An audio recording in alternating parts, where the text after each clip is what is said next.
Vanguard! Murakumo's main forces is led by a deadly ninja known as Zanbaku. But while this creature was running rampant, a certain dragon was perfecting his art in the shadows. This new dragon has the power to create an army of himself out of thin air, and even mask his opponent as himself, so they can succumb to their infighting. Whoever is his target can only utter those two words before death. Hyuga! Samurai Chieftain Hyuga is the new dragon for Murakumo, and this one goes back to the roots of the clan, and while he is there, he is supercharging their capabilities, as this unit not only can clone his own units, he can even clone his opponents. Hyuga's first ability allows him to superior call a unit to the field that has the same grade as a unit that is already present on either player's field. This gives you a lot of flexibility in building your field, as you aren't restricted to copying certain units. But that's not all, as after you call the unit, you change all your and your opponent's unit to the name of Samurai Chieftain Hyuga.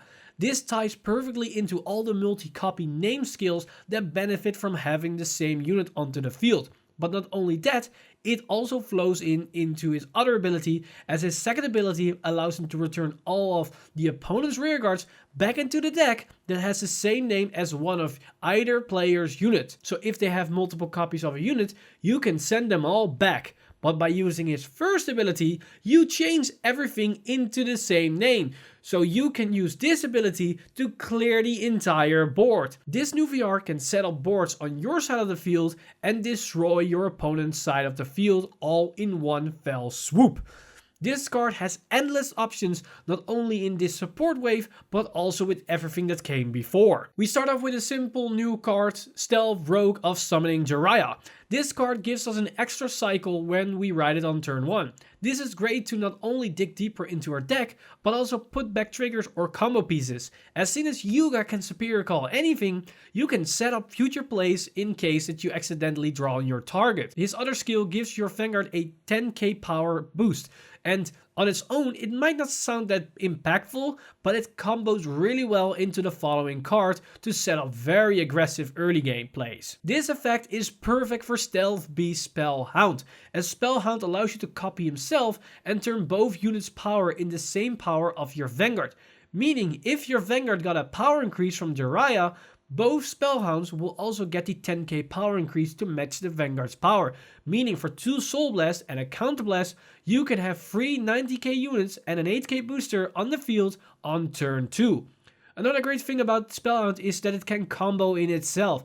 As long as you have soul left and copies in your deck, you can chain call them, so if you have room, you can flood the board. One important thing to know about this ability is that it sets their power equal to another unit's power. It overrides any other power it gained before, even from continuous effects. So if you call a Spellhound to an Axel circle, while your Vanguard is still 12k power, its power is forcefully pulled to 12k, even though it should be a 14k on an Axel too, and it won't get the 5k increase after turning it into a 12k unit. You can give it power with other skills that are applied after resolving the Spellhound effect. Hyuga gets support from an unexpected angle because Central Arrestor is also a great support card for the deck. Yes, Central Arrestor is a Zanbaku support card, but he can still attack from the back row, even in a non-dueling dragon build. This gives Hyuga another free attack, and as a 9k unit, this might not sound really threatening, but that is where the following cards come into play. So far we have seen how our early game can be played out, but we also have some really strong late game options available in the form of 2 strong support grade 3s. First one is the brand new Covert Demonic Dragon Hyaki Vogue. This card, just like Spellhound, allows you to call a direct copy of the card to the field.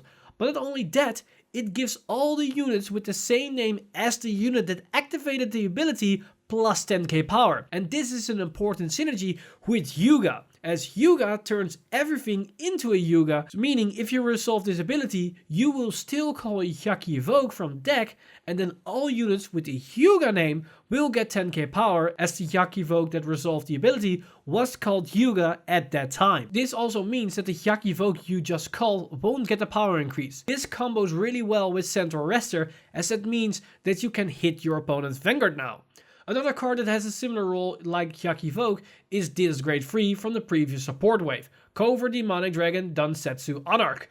This card gains plus 5k power when it's called from deck, and it gives all units with the same name as your Vanguard plus 5k power. This means it's almost a perfect target for Hyuga's superior call skill, as it gains plus 5k power by default, but also gives every unit on the board a passive plus 5k power. This means your column gets a plus 10k power jump, and Central Arrestor once again can hit the opponent's Vanguard. The final cards that we need to address are the Shirayuki cards. The Shirayuki engine is a well-known engine that can be splashed in any deck, but it functions another role with Hyuga than your typical Murakumo deck. Stealthfiend Rainy Madame is still the same type of card to fetch your Shirayukis and fill the soul, but this time the soul filling doesn't only benefit Shirayuki, as it also benefits Spellhound, so the value of the card goes up. Next we have Stealthfiend Yogatsu Girl. This card gives us not an on hit pressure, and most of the time it results in a free damage. The main use of this card is the soul charge card, so we can pay for Shirayuki, but just like Rainy Madame,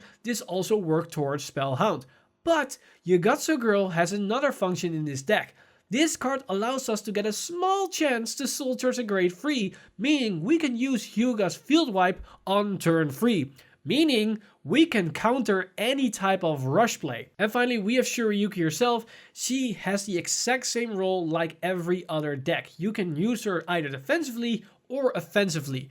Putting a unit to minus 10k is the same effect as giving every attack plus 10k. So with this, you can also hit with Central Arrestor. Being on top of your resource game is the most important thing for Murakumo. Not only do you have limited counterblast, even your soul is limited. Yes, you may have Soldier's option with the Shirayuki support cards, but with both Shirayuki and Spellhound using 2 soul per usage, and also the soul blast from Hyuga, means you need to make very calculated decisions of what you want to use and when. Having an insane early game with Jiraiya and Spellhound means nothing if you can't follow it up the following turns if your opponent denies you any new resources, as both Counterblast and Soul is in the hand of your opponent. The trigger lineup is pretty varied. You don't have to focus on extra draws as you have different plus engines, and you can superior call units from the deck, so you can focus on crits and fronts.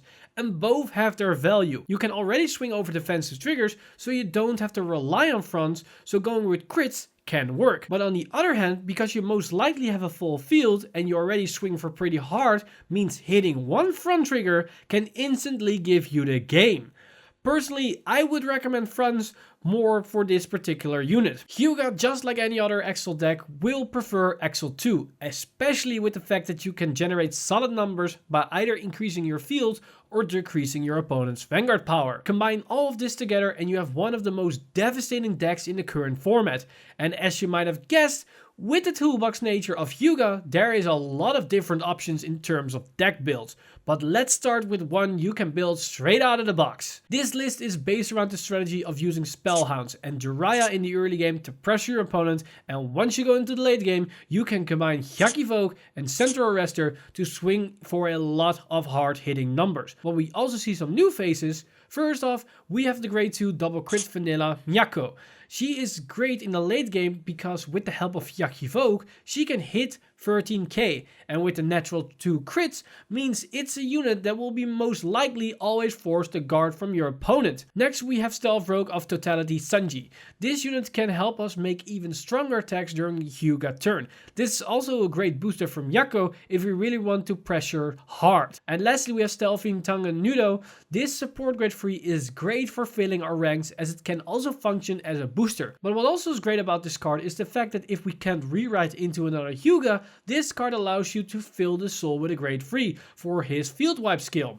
And the added draw on top of it makes it an excellent support card for Hyuga. But this is just with everything from the new support wave. Let's take a look if we combine it with Shirayuki, as she is one of the deadliest engine in standard right now. The main difference is the inclusion of the Shirayuki card, but we also see a big shift in our grade 3 lineup. Our main units are Shirayuki and Hyuga. Those are the units we want to have in our hand. Thanks to the nature of Hyuga's search skill, we can run fewer counts of Hyuga and Dansetsu Anarch.